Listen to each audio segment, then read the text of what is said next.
Monica is my name. Last month, I received the promotion for which I had been working really hard, that of Regional Operations Manager. I am currently 33 years old. For someone who began as an intern, it's not terrible, is it? The income increase was significant enough for me to begin saving for the home of my dreams. Something with a backyard, where I could grow some tomatoes and maybe some flowers. I kept it a secret from my family. If you knew them, you would understand why that could seem strange. Rather, I hosted a party with my coworkers at Ali's downtown. Dave from IT finally showed in, and Sarah from accounting delivered those beloved little quiches. Monica. I lifted my drink, and they all applauded. May she never forget us little people. Although I chuckled, I was secretly wondering why I hadn't mentioned this to my sister Lisa, my parents, or both. My family has a tendency to treat me like their own ATM. Dad required $800 for emergency roof repairs only last month, the third such emergency in the year. Guess who purchased a new washing machine for Mom after it broke again? Yes, I do. And let's not even talk about Lisa. Lisa is 36 years old, married to Tom, and has 2 children, Kay and Jaden. Despite working, they are perpetually broke. Could you assist with Jaden's karate lessons this month, Monica? We're a little short. Monica, rent is due and Kay needs new dancing shoes. It never stops. The problem is that Lisa has always been the best kid. She was the center of the world while I was growing up. She received the college fund, the nicer clothing, and the larger room. Yes, you read correctly. They paid for her school out of my college funds. Saying, Lisa needs it more. You're smart, Monica. You'll figure something out. So I did. While Lisa left college in her junior year due to pregnancy, I worked 3 jobs during my time there, graduated with honors, and worked my way up the corporate ladder. She now writes on Facebook about the challenges of motherhood while I cover the costs of her children's extracurricular activities. My phone rang 2 weeks after my promotion celebration. We're having a family get-together at Lavish one coming Saturday, Monica, honey. That upscale French spot downtown, Don't tell anyone since it's a surprise. A get-together with family? What's the event? Oh, you'll see. Simply show up at 7 p.m. and wear beautiful clothes. It was strange. My family has never dined at such establishments. Pizza Hut was as high-end as we could find. In any case, Lisa may have received a promotion or anything. It wouldn't be to celebrate anything I accomplished, for heaven's sake. Saturday came, and I took an Uber to Lavish one. The place was even fancier than I remembered. White tablecloths, crystal glasses, the works. I walked in and nearly had a heart attack. The entire extended family was there, Aunt Carol from Phoenix, Uncle Mike from Boston, cousins I hadn't seen since high school, at least 30 people all dressed up and sitting at this massive table in the private dining room. Monica. Mom waved frantically. Over here, sweetie. I made my way over, feeling like I was in some weird dream. The empty chair next to Mom had my name card on it. As soon as I sat down, everyone started clapping. What's going on? I whispered to Mom. She just smiled and tapped her wine glass with a fork. The room went quiet. Thank you all for coming, she began, giving me this look I couldn't quite read. We're here tonight to celebrate something very special. Monica has received a big promotion at work. More clapping. My stomach dropped. Now, Mom continued, her voice honey-sweet, but with that edge I knew too well. Monica didn't tell us about this wonderful news. She chose to celebrate with her work friends instead of her family. But we found out anyway, didn't we? Lisa leaned over, smirking. Cousin Beth saw you at that bar. She told Mom everything. Great. Just great. Mom raised her glass. So tonight, we celebrate properly. Order whatever you want, the most expensive dishes, the finest wines. Nothing's too good for our Monica. Special night. The relatives went nuts. Menus flew open, and suddenly everyone was ordering lobster, filet mignon, bottles of champagne. People who probably couldn't pronounce half the dishes were pointing at the priciest items and asking the waiter what they were. I sat there with a glass of water, my appetite gone. This wasn't a celebration. This was a punishment. Dad ordered 3 bottles of the most expensive wine on the menu. Aunt Carol got the seafood tower. Uncle Mike ordered 2 appetizers and 3 entrees to try everything. About an hour in, the restaurant manager approached our table. She leaned down to speak to Mom. "Excuse me, ma'am, who will be handling the bill this evening? The current total is quite substantial." Mom didn't miss a beat. She pointed at me and said loudly enough for everyone to hear, "Oh, Monica will take care of it. She's our personal ATM." The whole table erupted in laughter. I felt my face burn with anger and humiliation. These people, my own family, were treating me like a joke, like a credit card with no limit. But I didn't make a scene. I didn't storm out. I just smiled and sipped my water, watching them order more and more expensive items. Let them have their fun. I had my own plans. The dinner dragged on for another hour. I watched my relatives stuff their faces with food they couldn't even pronounce. Cousin Jerry ordered something called foie gras and then asked the waiter if it came with ketchup. Aunt Marie got the $200 Wagyu steak and complained it was too small. Meanwhile, I kept drinking water and checking my phone under the table. I had a plan forming in my head, and the angrier I got, the clearer it became. "Monica, why aren't you eating?" Mom asked loudly enough for everyone to hear. "Order something. Don't be shy with your own money." More laughter. I forced a smile. "I'm good with water, thanks." "Oh, come on," Lisa chimed in. "Live a little. You can afford it now, right?" Her husband, Tom, nodded eagerly. "Yeah, Monica, thanks for treating us all. The kids have been talking about getting new iPads, so this is perfect timing." I almost laughed. Of course, they were already planning how to spend more of my money. Finally, around 9:30, the waiter appeared with the check. He handed it to Mom, who made a big show of looking at it.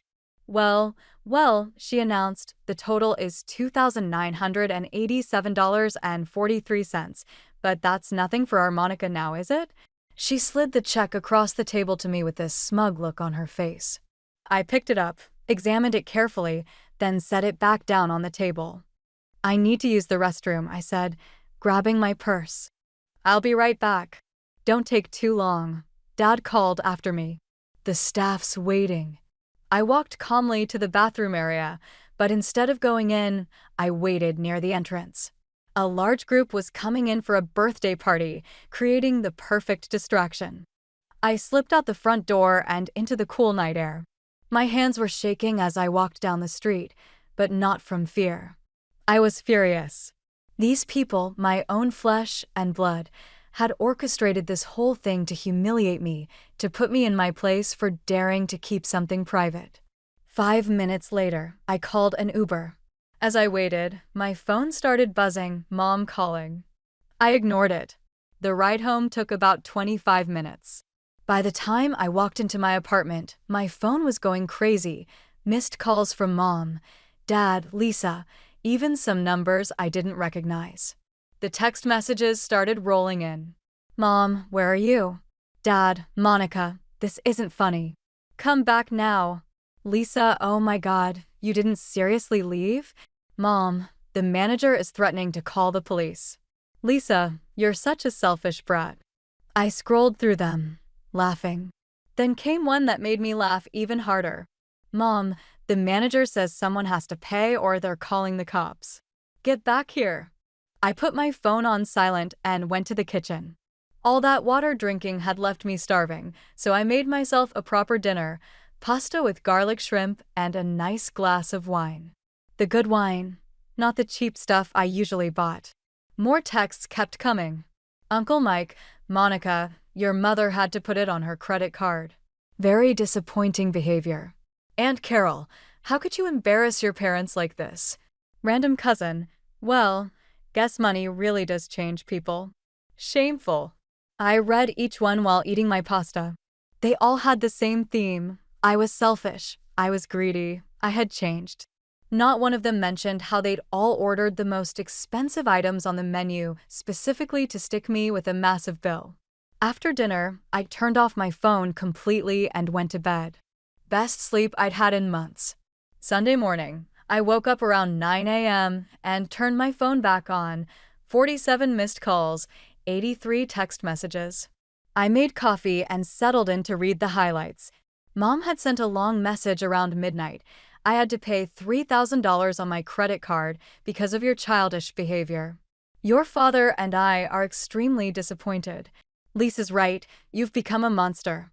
We expect you to transfer the money to my account immediately. Lisa, I can't believe you'd do this to Mom and Dad after everything they've done for you. My kids were so excited about the dinner, and you ruined it. You're not the sister I grew up with. Even Tom chimed in, really uncool, Monica.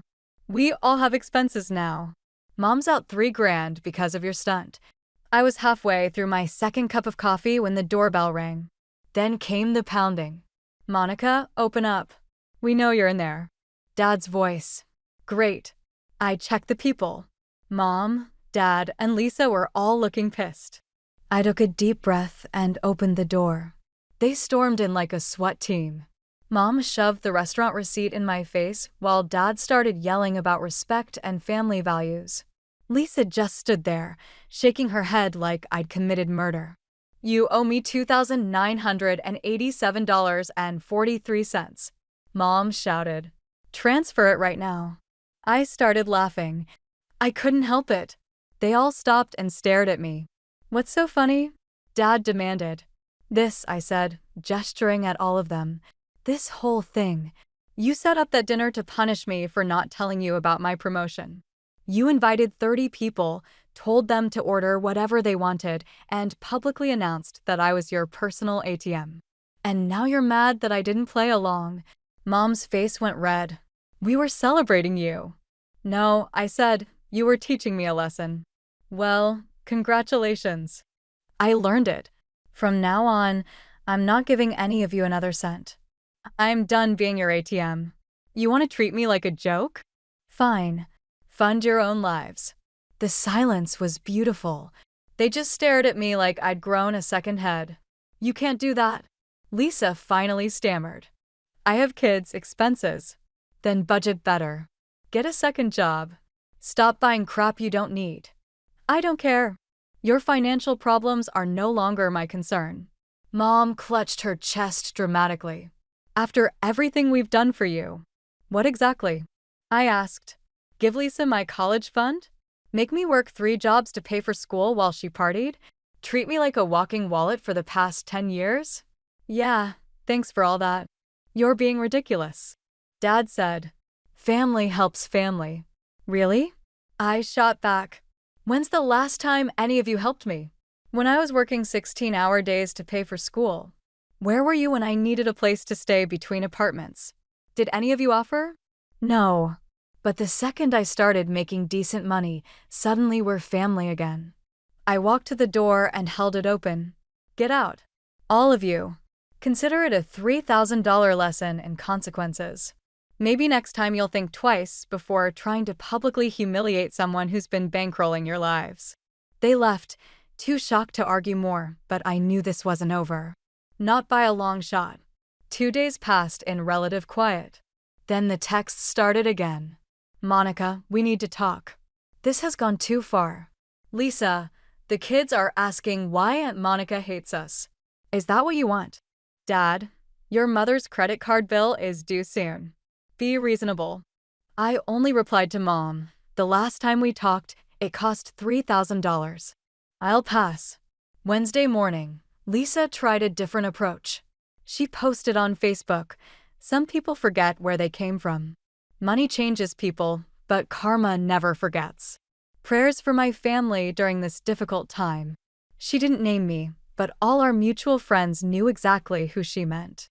My phone started buzzing with messages from people I hadn't talked to in years. Hey Monica, saw Lisa's post. Everything okay? Girl, what's the tea? Lisa's being super vague. Just wanted to check in. Family stuff can be rough. I ignored them all. Let Lisa play the victim. I had work to do and a house to save. Thursday afternoon, my cousin Janet called. She'd been at the dinner but hadn't said much. Monica, please don't hang up. Look, I just wanted to say I get it. What they did was messed up. That surprised me. You do? Yeah, I only ordered a salad that night. I felt weird about the whole thing. The way your mom announced it, like you were some kind of cash machine. It wasn't right. Then why didn't you say something? She sighed. You know how your mom is. Nobody crosses Patricia. Fair point. Mom had a way of making everyone fall in line. Anyway, Janet continued, I just wanted you to know not everyone thinks you're the bad guy here. But the family's pretty riled up.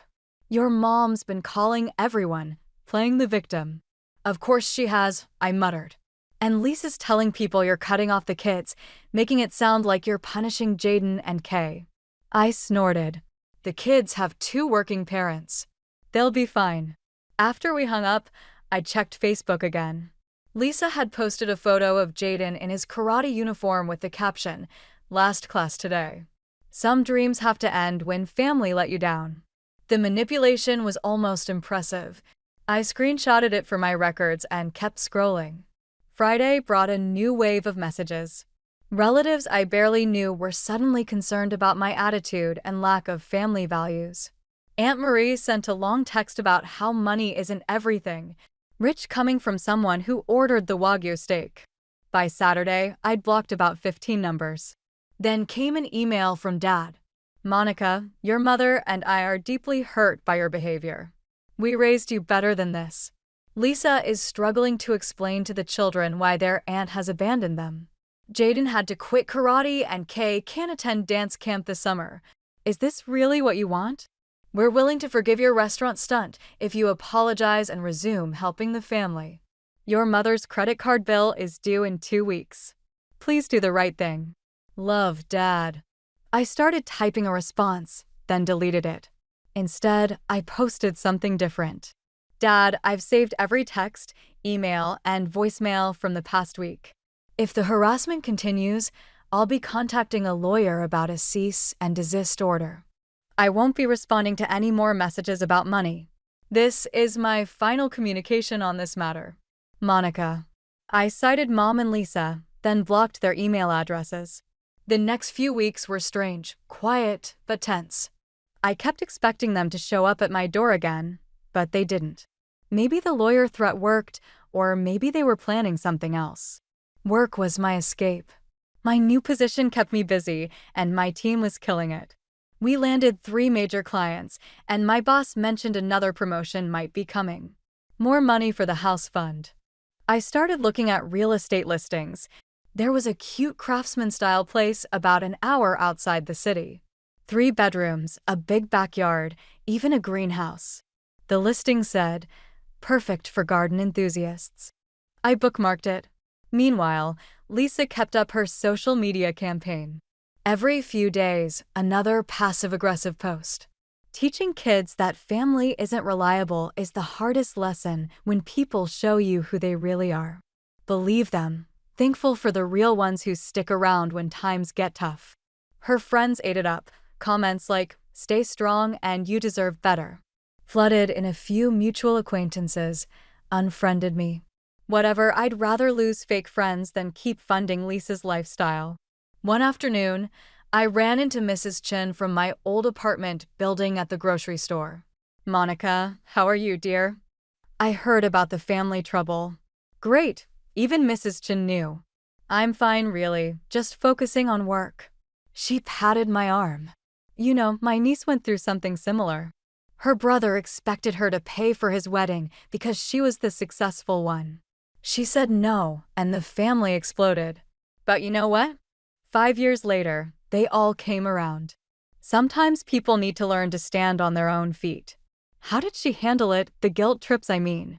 Mrs. Chun smiled. She remembered that no is a complete sentence, and that loving someone doesn't mean bankrupting yourself for them. I thought about that a lot over the next few days. I did love my family despite everything, but love shouldn't come with a price tag. 3 months after the restaurant incident, I put in an offer on the Craftsman house. My realtor called the next day. They accepted. I'd be closing in 30 days. I didn't tell anyone in my family. didn't post about it online. This was my achievement, my dream, and I wasn't sharing it with people who only saw me as a bank account. The day I signed the papers, I got another text from Mom. Cousin Beth's wedding is next month. We need to discuss your gift to the couple. Family tradition is $500 minimum from successful relatives. I didn't respond. Instead, I looked at my new house keys and smiled. No forwarding address needed. Moving day came on a sunny Saturday morning. I'd hired professional movers, no way was I asking family for help. As I packed up my apartment, I found old birthday cards from Mom and Dad to our special daughter. One said, "You make us so proud." Yeah, right. Proud of my bank account, maybe. The new house was even better than the pictures.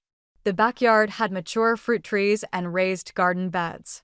The greenhouse needed some work, but I could already imagine rows of tomatoes and herbs.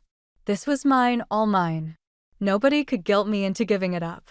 I spent the first week unpacking and settling in. On Tuesday, my neighbor brought over homemade cookies. Welcome to the neighborhood. I'm Helen. If you need anything, just knock.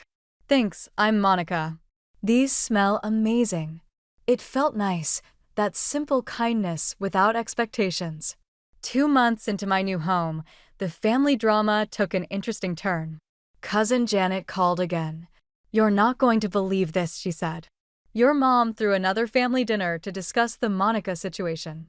But here's the thing, she tried to make everyone pay their own bills, said she couldn't afford to treat everyone anymore." I couldn't help laughing. How'd that go over? Oh, it was a disaster.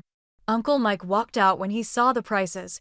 Aunt Carol ordered water and a side salad. The whole thing fell apart in like 30 minutes. Your dad tried to give a speech about family values, but people were already leaving. And Lisa, oh my God, Monica, she made this big announcement that she and Tom are having to move to a smaller apartment because they can't afford their current one. Good for them. Maybe they'll learn to budget. She actually tried to pass around a donation jar for their moving expenses. Nobody put anything in. I was pruning my roses while Janet shared this glorious gossip. The garden was coming along nicely. I'd planted the herbs last week, and the tomatoes were already flowering in the greenhouse. Oh, and the best part, Janet continued. Your mom asked me to talk to you about coming back to the family. She said, and I quote, "Tell Monica we forgive her." They forgive me, right? I told her. Maybe she should apologize to you first. She hung up on me. After we finished talking, I made myself some tea with fresh mint from my garden and sat on my back porch. Life was good. My work was going great, my house was perfect, and I had zero financial stress from supporting ungrateful relatives. A few weeks later, I was at the grocery store when I ran into my old high school friend Amy. "Monica, oh my God, how are you? I saw all that drama on Lisa's Facebook." "Hey, Amy, yeah, it's been interesting." "Girl, I've been waiting years for you to stand up to them. Remember in high school when they made you skip your own awards ceremony to babysit Lisa's kids? Ugh, don't remind me. And when they took your car for a week to drive Lisa to job interviews while you had to take the bus to your actual job? I'd almost forgotten about that." Amy gave me a hug. "Good for you. Seriously, want to grab coffee sometime? I promise I won't ask for money." We both laughed. It felt good to reconnect with someone who knew my history but didn't judge me for protecting myself. 6 months after the restaurant incident, I got an unexpected email from Lisa. The subject line was, "Important. Please read. Monica, I need to tell you something. I'm getting divorced. Tom has been having an affair with his coworker for over a year. He emptied our joint account and moved out last week. The kids are devastated. I know you hate me right now, but I don't know what to do. Mom and Dad are broke after helping with legal fees for Uncle Mike's DUI. I'm alone with 2 kids and can barely afford groceries. I'm not asking for money, I just needed to tell someone who might understand what it's like to be on your own. I'm sorry about the restaurant. I'm sorry about everything. Lisa." I spent a lot of time looking at the email. I intended to disregard it in part. While everyone else received assistance, The other portion recalled what it was like to suffer alone. "I'm sorry about Tom, Lisa," I texted back. "That's terrible. You are not hated by me. I simply could not continue to be treated like an ATM. Look after the children and yourself. Monica." Postscriptum: a discreet food bank is located on Maple Street. They came to my aid while I was broke in college. I made no financial offer. I didn't ask her to come to my new home, but I also didn't give her a hard time. After a week, Mom attempted to contact.